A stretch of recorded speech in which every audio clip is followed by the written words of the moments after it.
Should barbers charge for missed appointments?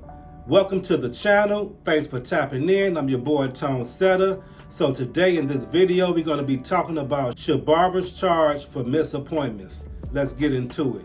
Quick shout out to my subscribers. We are almost at 1K subs, so greatly appreciated. Thank you so much. Today in this video, we are talking about should barbers charge for missed appointments?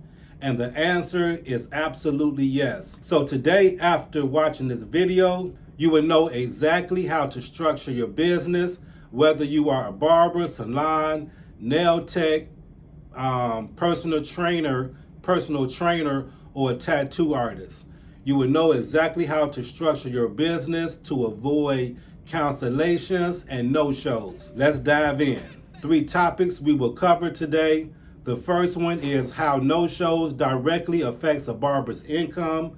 Number 2, why charging a fee isn't greedy. And number 3, deposits versus no-show fees.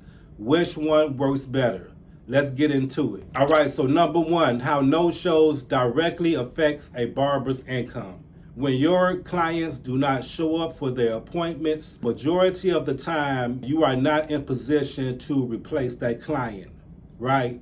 Only if you are in a barbershop that has high volume or you have walk-ins that come in that you can depend on. Other than that, if you are like myself or a barber that's in a suite, most of the time you do not have that option to replace that particular no-show. If you do not have a booking app or you are not using a booking app right now, I will put a link in the description. So there are several booking apps out there available that you can use as a professional, and this way you can implement your system or your business model. All right, so moving on. Number 2, why charging a fee isn't being greedy. So when you think about other professionals, as far as, let's say, other salons, the dentist, the doctor, even tattoo artists, these professionals also charge for no-shows. I would just ask, why should barbers be an exception, right? People kind of look down on barbers in a sense where we are not professionals, like we didn't have to go to school, get licensed. So being a barber is also a profession. We had to study, we had to take tests, and the barber only wants to be compensated for his time. Charging a fee isn't being greedy in no form or fashion. This is a business, you're running a business, and you have to run your business like a business or your barbershop like a business. And just to throw this in real quick, when you actually book in advance, you're not paying for your service or your haircut. You're actually paying for that time slot, or you're paying for the reservations of or for that chair. All right, so let's move on. Number 3, deposits versus no-show fees. Which works better? When it comes to deposits versus no-show fees, through trial and error, I used to charge cancellation, or I tried to charge for cancellation fees on the booking app. But every time I would go to charge the client for cancellation or for a cancellation fee, they would actually block or lock their card. So I was unable to charge the client for a cancellation or a no-show, right?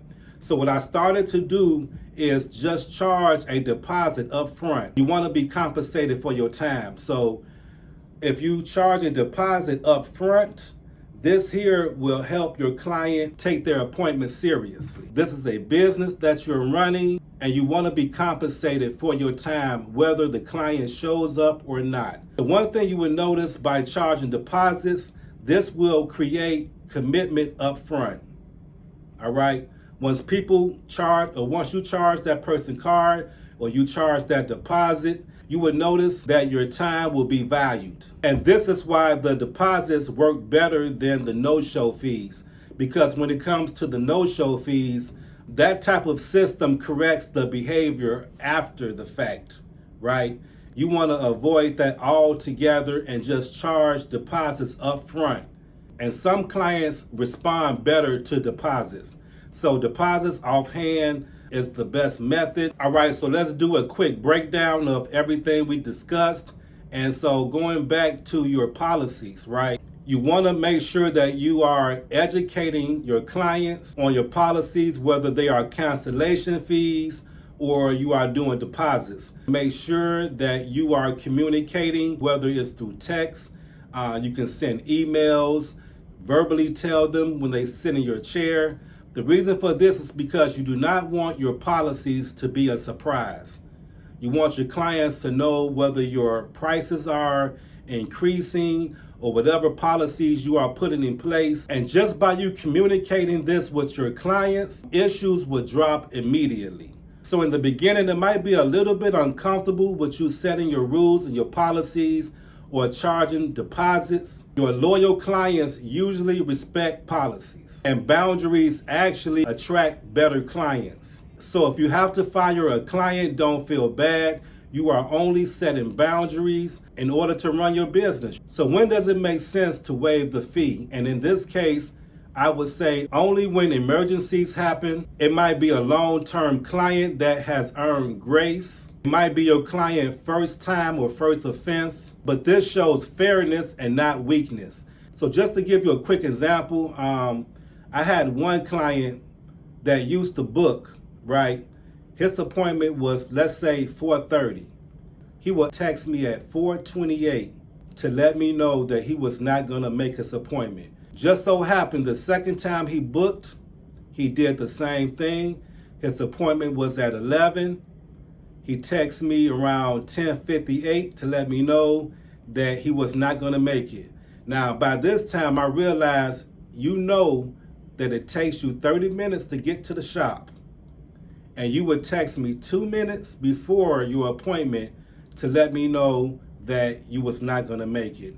And so you have to put policies in place to protect your income and to protect your other time slots for your appointments. People have to realize that you are running a business, so your time is valuable. The barber has to extend the same courtesy to his clients, right? So if you're a barber, you're running behind, or whatever the case may be, you want to make sure that you communicate with your client. All right, so for a minute, let's talk about how charging a fee improves client accountability. So the first thing you will notice is that your clients are going to start showing up earlier. You will also notice less last-minute cancellations. And last but not least, your schedule becomes predictable. So let's start with the pros. And the first pro is this protects your income.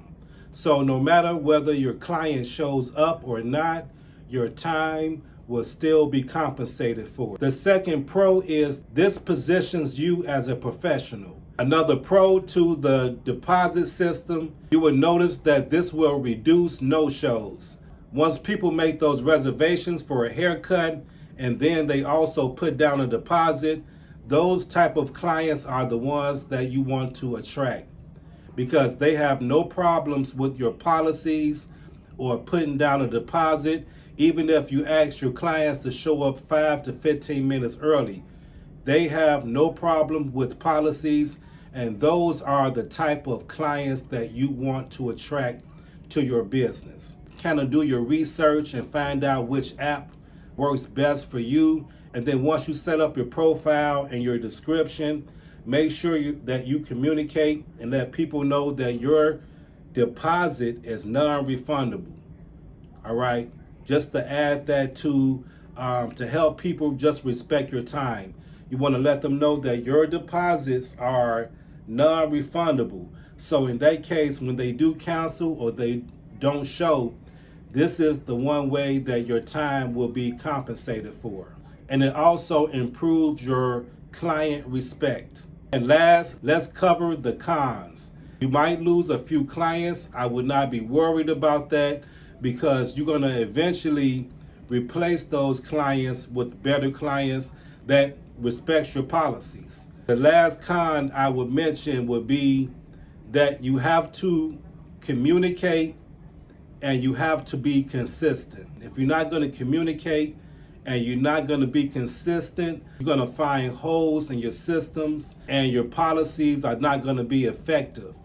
So you have to, once again, communicate, make sure that none of your policies are hidden, and that you are clear on your message, on your systems or your method or your policies. One of the final takeaways here is to remember, because I know in the beginning of doing the deposits that it might be a little bit uncomfortable for you, but just remember that policies are not punishment, right? Policies are not punishment.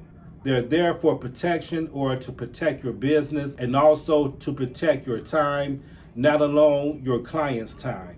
So once again, don't feel bad for putting policies in place. Barbers who last treat their business like a business. And last, respect your chair, respect your time, and respect yourself. Thanks for watching. Make sure to like, share, and subscribe. See you in the next video.